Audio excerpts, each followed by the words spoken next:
भगवत गीता कृष्ण के मुख से निकले वचन है। गंगा भगवान के चरणों से निकली, फिर भी गीता गंगाजल से अधिक महत्वपूर्ण है।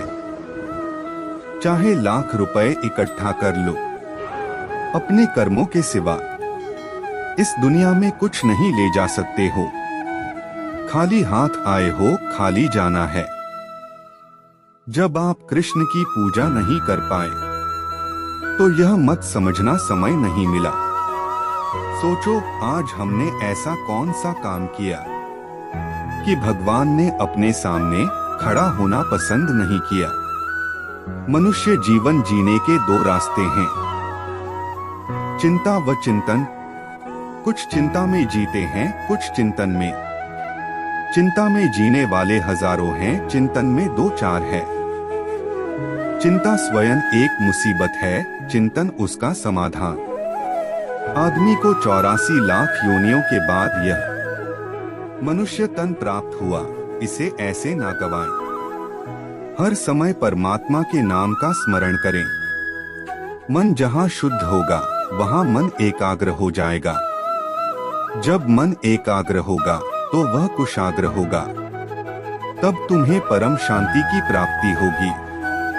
हमारा मस्तिष्क एक चुंबक है। जब हम समाधान खोजेंगे तो यह समाधान की ओर आकर्षित होगा। अगर परेशानी की सोचेंगे तो उसी ओर आकर्षित होगा। हमेशा सकारात्मक सोच है। जब हम स्वयं जीवन के शिल्पकार हैं तो चलो हम अपनी मुश्किलें को हराते हैं, जीवन में मुस्कुराते हैं। अंतकाल में जो मनुष्य मेरा स्मरण करते हुए देह त्याग करता है वह मेरी शरण में आता है।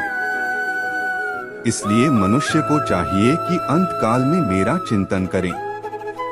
यदि कोई व्यक्ति प्रेम से, भक्ति से पुष्प, फल, जल भी मुझ पर चढ़ा दे तो उसी भाव से उसे स्वीकार करता हूँ। वह मेरा प्रिय भक्त होता है। जो अपने मन पर नियंत्रण नहीं रखता वह स्वयं का शनै शनै शत्रु बनता जाता है। केवल प्रेम के द्वारा ही तुम मुझे जीत सकते हो। मन की गतिविधियों, होश, श्वास और भावनाओं के माध्यम से भगवान की शक्ति सदा तुम्हारे साथ। जो तुम्हें प्राप्त है वही तुम्हारे लिए पर्याप्त है। यही सत्य है। जीवन में आधे दुख इस वजह से आते हैं क्योंकि हमने उनसे आशाएं रखी जिनसे हमें नहीं रखनी चाहिए। किसी को अपने कर्तव्यों से मुख नहीं मोड़ना चाहिए, चाहे उसे इसमें हार दिखाई देती हो। हर काम, हर गतिविधि दोषों से घिरी होती है, जैसे आग धुएं से घिरी होती है। खुशी मन की एक स्थिति है जिसका बाहरी दुनिया से कोई लेना देना नहीं है।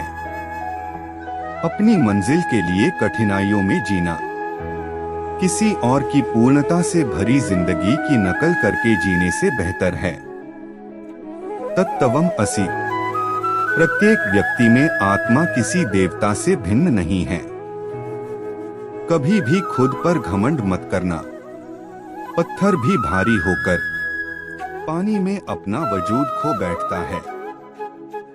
सही मायने में वह उपहार कहा जाता है जब वह दिल से सही व्यक्ति को सही समय और सही जगह पर दिया जाए और हम बदले में कुछ पाने की उम्मीद न रखें। हम इस दुनिया में खाली हाथ आते हैं और खाली हाथ चले जाते हैं। दुनिया नाशवान है और जो भी इस दुनिया में आता है उसे एक न एक दिन जरूर जाना पड़ता है। सत्य कभी नष्ट नहीं हो सकता। अच्छाई करने से कभी नहीं डरना चाहिए। जो कुछ भी होता है अच्छे के लिए होता है। कार्य का अत्यधिक महत्व होता है और व्यक्ति को हमेशा परिणामों की चिंता किए बिना पूरे समर्पण के साथ काम करना चाहिए। इच्छाएं आती हैं और चली जाती हैं, लेकिन आप एक निरपेक्ष साक्षी बने रहें और बस इसका आनंद लें। इच्छाएं किसी व्यक्ति को कभी परेशान नहीं कर सकती। भगवान हमेशा हमारे साथ और आसपास होते हैं। इससे कोई फर्क नहीं पड़ता कि हम क्या कर रहे हैं। दुष्ट लोग केवल समझाने मात्र से समझ जाते, तो यकीन मानो महाभारत का युद्ध कभी ना होता।